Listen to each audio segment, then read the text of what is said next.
bekerja di tengah-tengah kehancuran dan penderitaan.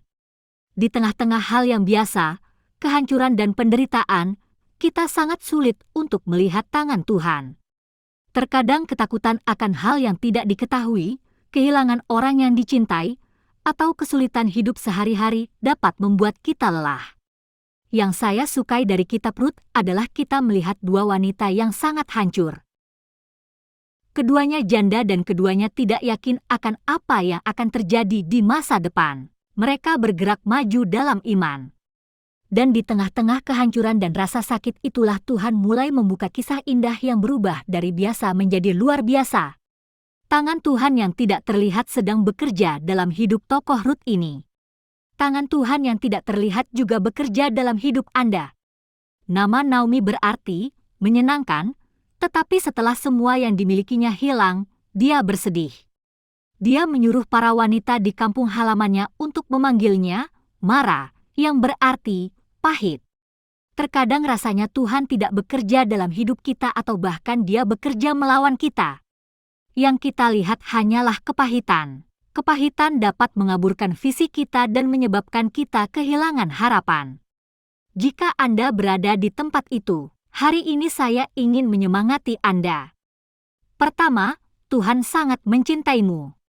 Kedua, nantikan Tuhan. Lebih banyak waktu mungkin perlu berlalu sebelum Anda dapat melihat apa yang Tuhan sedang lakukan. Jadi tetaplah percaya kepada Tuhan.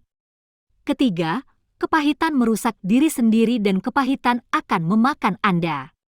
Bukankah Anda tidak ingin memegangnya? Hari ini adalah hari untuk melepaskannya. Ibrani 12 ayat 15 memperingatkan, jagalah supaya jangan ada seorang pun menjauh dari kasih karunia Tuhan. Agar jangan tumbuh akar yang pahit yang menimbulkan kerusuhan dan yang mencemarkan banyak orang. Inilah cara menghilangkan rasa pahit. 1. Bicaralah dengan Tuhan tentang kepahitan Anda. Sendirian dalam doa, dan akui kepahitanmu kepada Tuhan. 2. Saring pikiran Anda. Taruh filter Alkitabiah pada pikiran Anda. Filter pribadi saya adalah Filipi 4 ayat 8. Jadi akhirnya, saudara-saudara, semua yang benar, semua yang mulia, semua yang adil, semua yang suci, semua yang manis, semua yang sedap didengar. Semua yang disebut kebajikan dan patut dipuji, pikirkanlah semuanya itu. Saya bertanya pada diri sendiri, apakah itu pemikiran yang mulia? Apakah itu yang murni? Apakah itu yang manis? Apa itu yang patut dipuji? Gunakan filter yang lain, saya harus melakukan apa yang dikatakan 2 Korintus 10 ayat 5. Kami menawan segala pikiran dan menaklukkannya kepada Kristus. Saya harus membuat pikiran saya patuh kepada Kristus. 3. Gantikan kepahitan dengan rasa syukur. Kita tidak boleh membiarkan pikiran itu berputar-putar di kepala kita.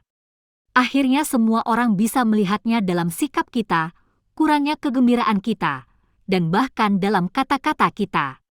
Itu tidak bisa disembunyikan. Mari kita ganti pikiran itu dengan pikiran syukur yang penuh rahmat. Jika Anda ingin mengatasi kepahitan, sadarilah bahwa ini bukanlah sesuatu yang akan terjadi dalam semalam. Ini adalah perjalanan seumur hidup untuk menjaga pikiran Anda. Musuh akan senang mendapatkan pijakan dalam hidup Anda dengan menggunakan kepahitan, jadi berhati-hatilah. Tempatkan Filipi 4 ayat 8 sebagai filter atas pikiran Anda. Berkali-kali saya mencoba mencari tahu apa yang Tuhan lakukan. Tapi satu hal yang saya pelajari adalah, saya tidak tahu apa yang Dia lakukan. Dan saya hanya harus percaya dan menunggu dan melihat bagaimana semuanya terungkap dalam hidup saya. Jika Anda berada di tempat ini hari ini, saya berdoa agar Anda berjalan dengan patuh bersama Tuhan seperti yang Rut lakukan. Rut bergerak maju dalam kehancurannya dan terus menjadi baik, murni, setia, berani, dan rajin.